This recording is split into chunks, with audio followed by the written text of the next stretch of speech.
This is a kind of random video, but I just wanted to share what this is. I'm having a 48-hour EEG to monitor the electrical activity in my brain.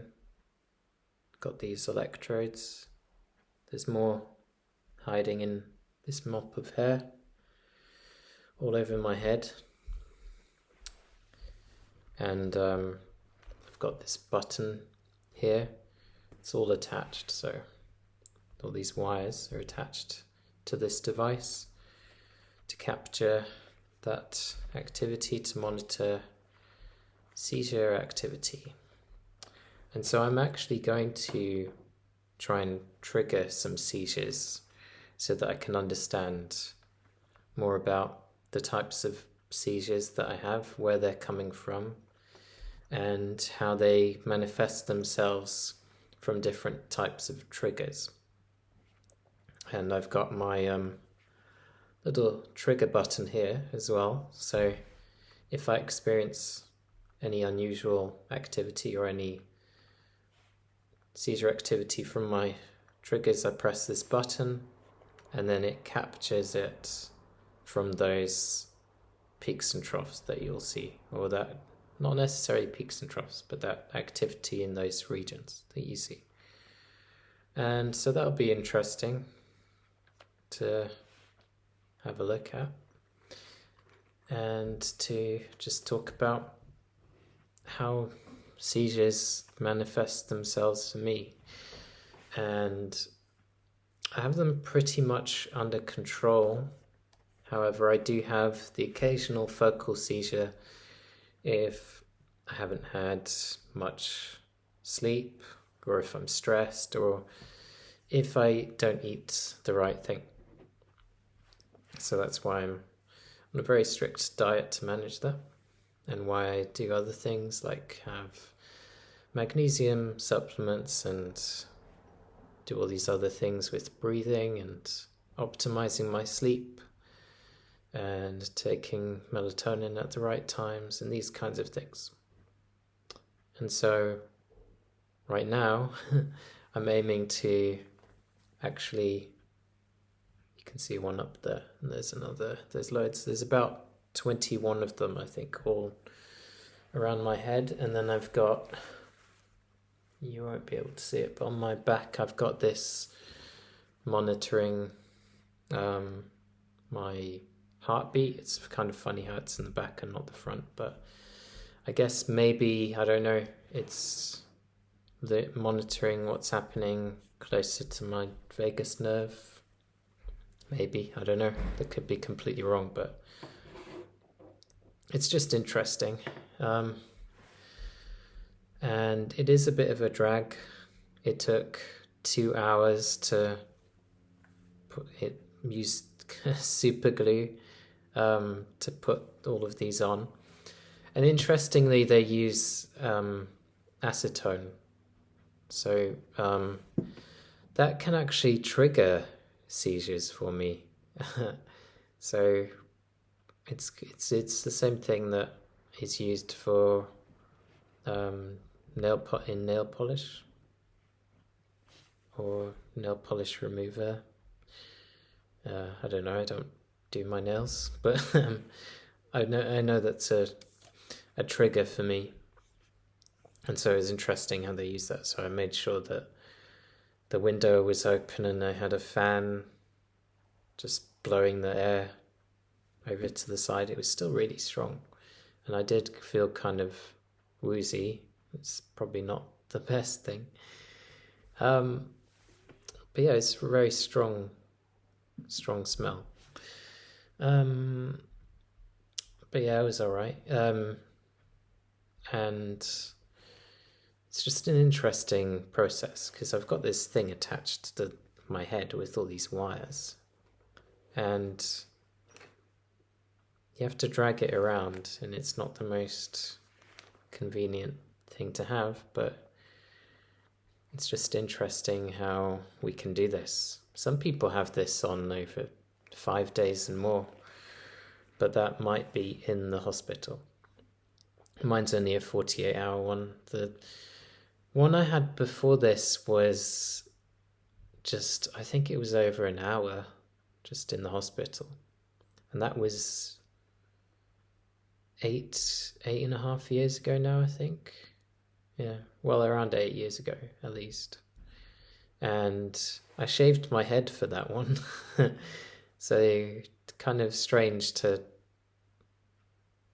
have just so much hair and do this. That's probably one of the reasons it took so long.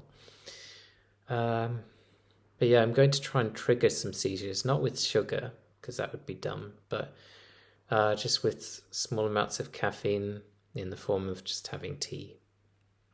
And dark chocolate, because dark chocolate can be a seizure trigger for me.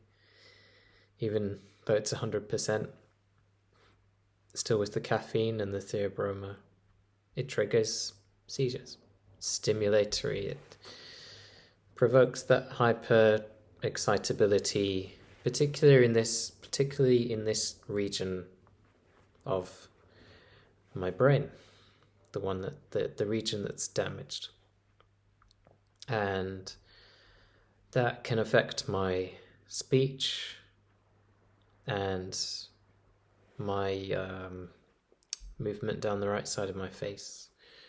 Get this kind of tingling and pins and needles sensation, and can get that in the back of my throat as well. I can suffer speech arrest, difficulty finding words, that kind of thing. General confusion, sometimes nauseousness. Yeah, bunch of different things. But it will be interesting to see at this point in time, after so many years, how it differs from 8 years ago when I was having really serious seizures then, and I'd had experienced grand mal seizures and all those horrible things, and now I don't take any medication, and I just experience these wobbles every now and then, which are triggered by being a bit lax with my diet and lifestyle, medications, we can say, mitigations, but also medications, the ways that I adapt to change. It would be really cool if I could do exercise with this on, because strenuous exercise is one of my triggers. I do more glycolytic exercise, and it's really intense. That can trigger them for me. So when I do exercise, it's mainly in the form of this low intensity activity. This is more repetitious. Walking, cycling. But if I was to say cycle up a steep hill with maximal effort, then I can trigger a seizure doing that. Especially if my breathing can't keep up with the demands of the activity. Can't get enough oxygen in. And any time that I'm in a stuffy room, or if I'm hyperventilating for some reason, or even if I watch a really funny film and just laugh a lot, that can trigger seizure. But as I have said before, my seizure threshold is so much higher than it was years ago. And I only experience a few wobbles here and there now. But sometimes I can get complacent and I get too relaxed. And too relaxed just means I might stay up a bit later, or expose myself to too much artificial light, or I might have a cup of tea. Those kinds of things. But yeah, it'll be interesting to see how this goes